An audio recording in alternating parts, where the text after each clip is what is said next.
everybody, and welcome back to the Go Fast Garage. This is my channel that's pretty much dedicated at this time to my 1971 Ford F100. If you're new to the channel, I'll just tell you a little bit about the truck. It is, like I said, a 1971 F100. Done quite a bit of extensive modifications to the truck. Rides on a Crown Victoria front suspension. It's got a 2017 Mustang independent rear suspension and Viking coilovers on all four corners. So that's really cool. That's been working out really well this year. I've done big brakes on it. It is just an awesome truck for a daily driver, but I'd like some more power yet. So currently it has a 2001 GM 6-liter in it, which is an iron head, one of the early generation LQ4s. I did a different cam in it. It's a sloppy stage 2 camshaft, and it has PAC 1218 valve springs in it. So it works pretty well. Also, on top of it all, of course, is the Magnuson MP112 Supercharger, which is a pretty small blower for a 6-liter, but it's been working pretty good. It's been a fun street truck, but I want a lot more.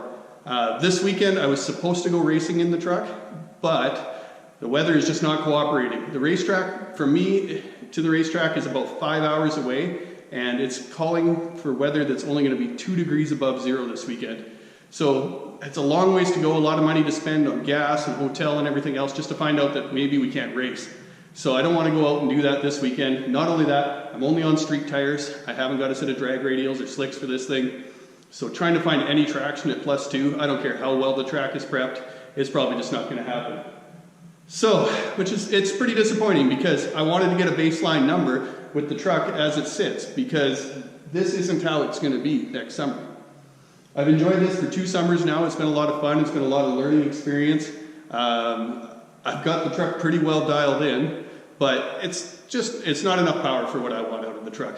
When I dynoed the truck, it made about 440 at the wheels and about 480 foot-pounds of torque, which for on the street is okay, right? It surprises a lot of other things, but I want to be able to keep up with the supercharged Mustangs and the Corvettes and everything else, right? So we got some big plans for this winter. This motor is going to be coming out, and we have another 6-liter, 2005 I believe it is, but it's got the better rods and aluminum heads. So that is going to be going into the truck, and the supercharger is going to be going on my tow rig. That thing could definitely use some more power. It's an 05 2500 HD. It runs beautifully. I love the truck, but pulling my camper up the mountains, it just does not have enough jam. So the supercharger is going to go on the tow rig, and this thing is going to get a turbo. It's more boost time. So pretty excited about doing all that, and that's what's going to be coming up this winter. The other thing that's going to happen is I want to do a custom interior. I want to do some bucket seats, a console, and this weekend actually I'm going to pull the headliner down and I'm going to do a custom headliner. So look forward to that video. That one should be coming out Sunday if I can get all my crap together and get it done in time. I guess now all that's really left is to show you the new motor that's going in the truck. So if you look here, you're going to see there's 2 engines, and you might ask yourself, Jordan, why do you need 2 engines? Well, the truth is I don't. So the one in the back there is a 2002 or 2003 5.3 liter. That's out of the Suburban that I wrecked to get the engine, or pardon me, to get the supercharger for the F100. So that engine's still a good running engine. I don't know what the plans are for it yet. There may be another car come along or something else that I want to put that in, or I might just sell it off. If you're in Alberta and you're looking for a 5.3, 500 bucks, that'll take that home. I know it's a good running engine. I drove it into the shop before I started pulling things apart. I drove the truck around the block and I did some burnouts and had some fun. But nothing wrong with that engine, and it'll make a really good project for somebody who's looking to make, 500 to 600 horsepower.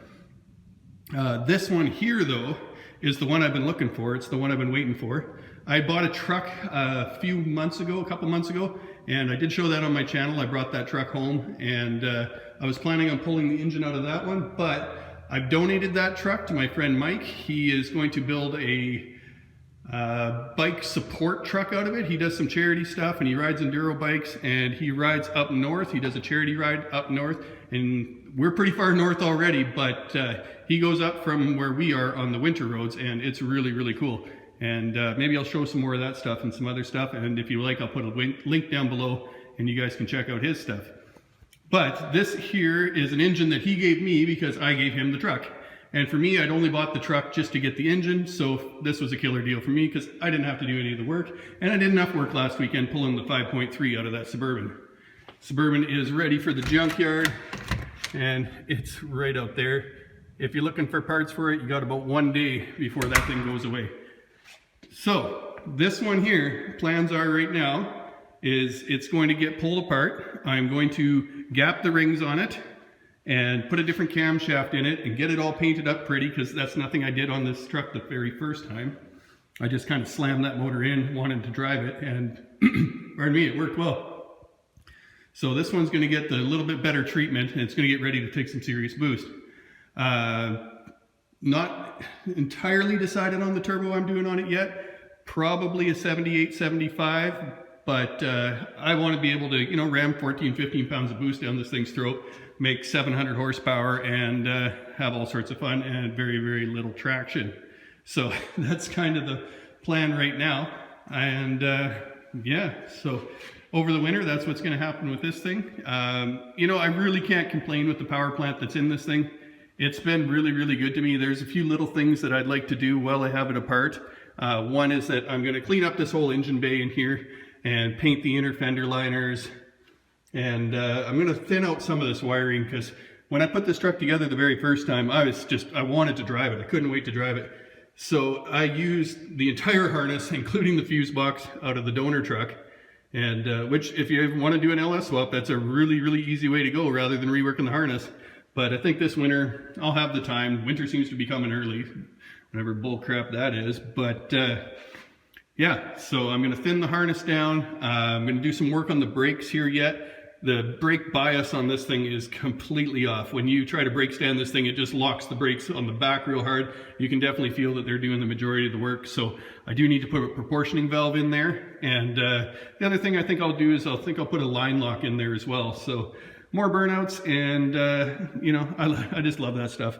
So I bought a brake flare toolkit. I'm going to teach myself how to do that, and that's the plan for that little bit of action right there. Short of that, plans are right now is that I would really, really like to use the Holley manifold setup. I haven't seen one in person, but they have a manifold that comes down off the driver's side, and then a crossover pipe that goes up underneath the engine and comes up out on this side.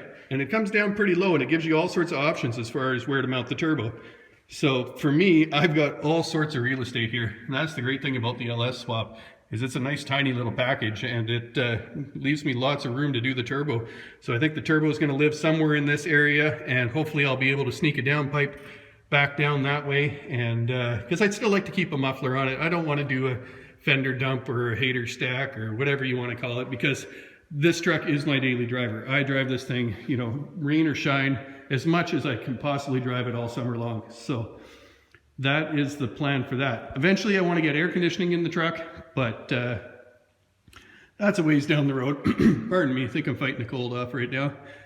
But yeah, so that's what the plan is for now. We'll probably add some water meth injection too to help deal with the higher boost pressures, so we can run a little bit more timing. The best fuel I can get here, which is pretty good, is 94 octane, but we don't have E85 up here, so I don't have that luxury of being able to really push it on a good solid fuel like that. So 94 octane and water meth should get me where I want to go. And the only other thing I'd really like to do is a stick in this thing. I would really, really, really like to put a 6-speed standard in this thing. So depending how it goes, that may happen, but for sure, supercharger's coming off, turbo's going on, and yeah, it's going to be an exciting winter. So stay tuned for that. Like I said, this weekend, I think I'm going to do some work on the interior. If you look at the interior on this truck, I mean, it's pretty nice. Don't mind my garbage on the floor, but I put a new carpet in it, and I recovered the seat myself, so that was kind of a fun project. Put a different steering wheel on it. I've got a factory dash pad that I'm going to probably put on this thing, and or maybe I've been looking at the TMI dash pads. We do sell them at work, and I think that might be a real nice look in this truck as well. But I do want to get some racing buckets and you know, a stereo. I've been driving this thing around listening to headphones for the last year, so that's kind of on the books as well. But this weekend I hope to get rid of this ugly flat green headliner, and I got a kind of a neat material in store for that. And yeah, you're gonna have to come back on Sunday and watch. So that's about it for now. If you're interested, please subscribe to my channel. I'm gonna keep going on this thing. I've got another 70 F250 crew cab I'm gonna be building in the future here as well. And you know, bring you lots of nice shaky video about that thing as well. So stay tuned. Thanks for watching.